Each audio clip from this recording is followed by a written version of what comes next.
del Señor, ¿verdad? Amén. Y hermanos, en este tema pues del malhechor perdonado, pues dice aquí que la crucifixión era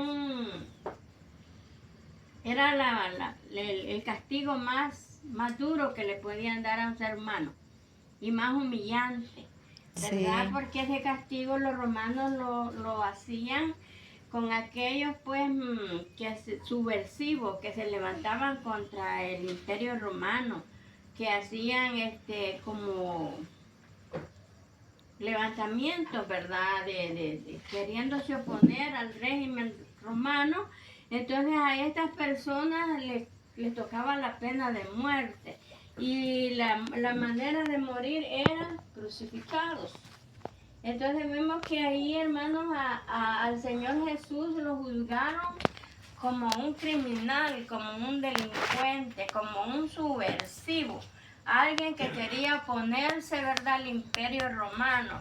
Ustedes conocen que los romanos, los judíos, buscaban ocasión para hallarle al Señor algo de qué acusarlo, ¿verdad? Lo tentaron diciéndole pues que si era lícito pagar a los tributos, ¿verdad? Y el Señor les dijo, muéstrame una moneda. Le dieron la moneda y tenía la inscripción de César. Y él les dijo, pues denle a César lo que es del César, a Dios lo que es de Dios. Después lo tentaron, hermano, llevándole a la mujer pecadora, a la mujer adúltera. La tiraron, dice, y le dijeron, esta mujer fue hallada en el mero acto del adulterio. La ley manda que la matemos a pedradas. ¿Qué dices tú?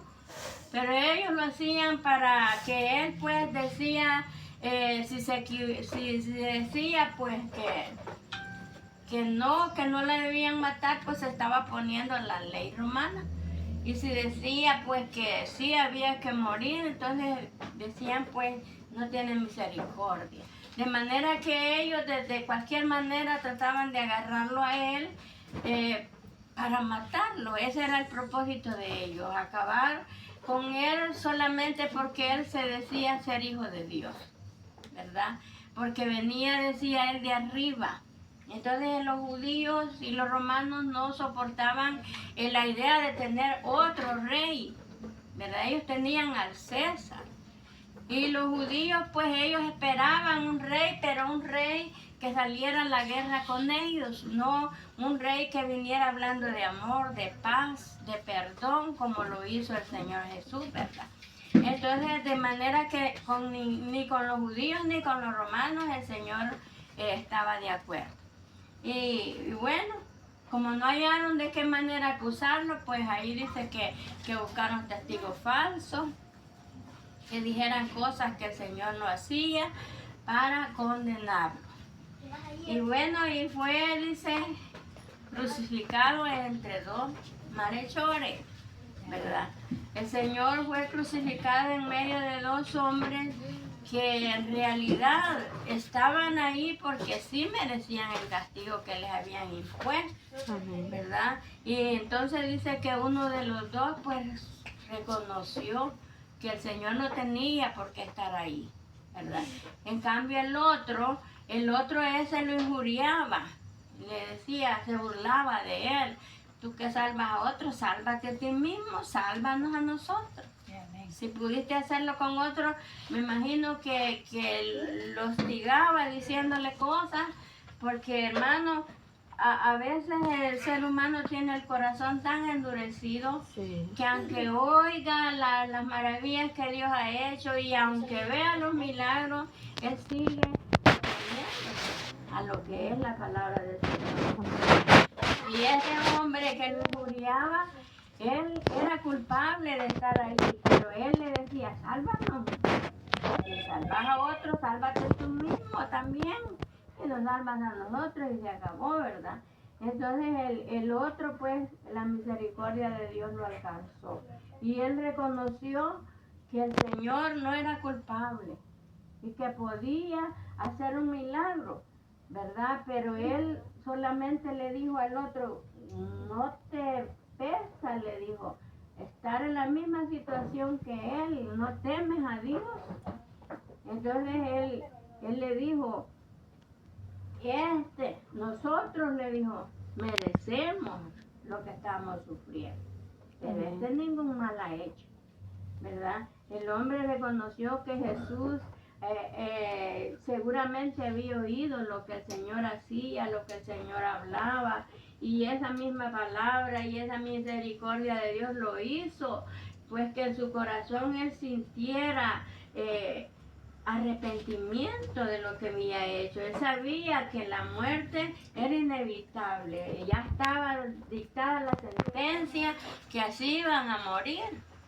Entonces, sin embargo, el otro malhechor ese no le importaba, él seguía en su maldad, él seguía en su pecado, ¿verdad? Así vemos muchas personas, hermanos, que aunque nos prediquen, que aunque nos inviten, que aunque nos den la palabra, nosotros insistimos en nuestras creencias, ¿verdad?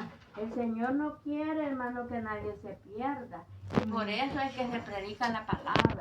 Por eso es que Él nos manda, vayan, prediquen. Porque cuando esta palabra sea predicada en todo el mundo, dice, será el fin. ¿El fin de qué? El fin de la oportunidad que el ser humano tiene. Porque después sí va a haber oportunidad según la Escritura, pero va a ser mucho más difícil. El que se salve en ese entonces, hermano, es porque de verdad va a entender que todo lo que los cristianos le decíamos, que todo lo que oía, los mensajes era cierto. Y entonces, hermano, va a ser ahí, como dice la Escritura, una época de tormento, de aflicción, de angustia. ¿Por qué, hermano? Porque el régimen de Satanás se va a implantar y el que no quiere obedecer va a sufrir, igual que estos malhechores van a ser muertos, ¿verdad? Y el que prefiera pues morir antes de obedecer a la ley que se va a poner, pues ese aún va a alcanzar misericordia. Pero eso, hermanos, si ahorita que tenemos libertad de adorar al Señor, que tenemos libertad de buscar su presencia, que podemos ir por la calle, cantar y hablar, y aunque nos digan que somos locos, y no lo hacemos, hermano, imagínense en ese tiempo, que la gente va a estar con temores, con angustia, con aflicciones, con dolor tal vez por la familia. Hermano, va a ser una situación difícil, pero el Señor ahora nos dice que Él está dispuesto a perdonar. Amén. Que Él ha venido a darnos ese perdón que todo ser humano necesita. Mucha gente dice, no, yo no necesito perdón de Dios porque yo no soy mala gente. Yo no mato, yo no robo, yo no critico, yo solo estoy con mi mujer o yo solo con mi marido. Entonces se santifican a sí mismos, ¿verdad? Cuando el Señor dice que nosotros traemos un pecado desde el que nacimos, ¿verdad? Un pecado que nos fue heredado.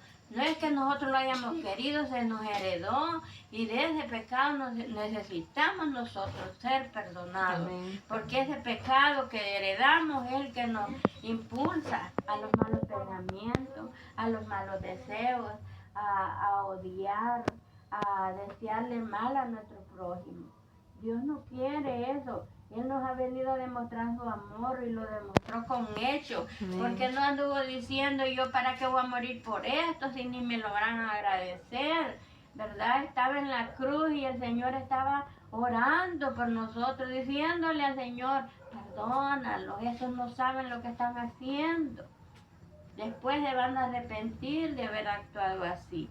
Y entonces, hermano, Dios es tan grande y misericordioso que, como dice su palabra, aunque nosotros seamos infieles, Él permanece fiel con nosotros, ¿verdad? Dice aquí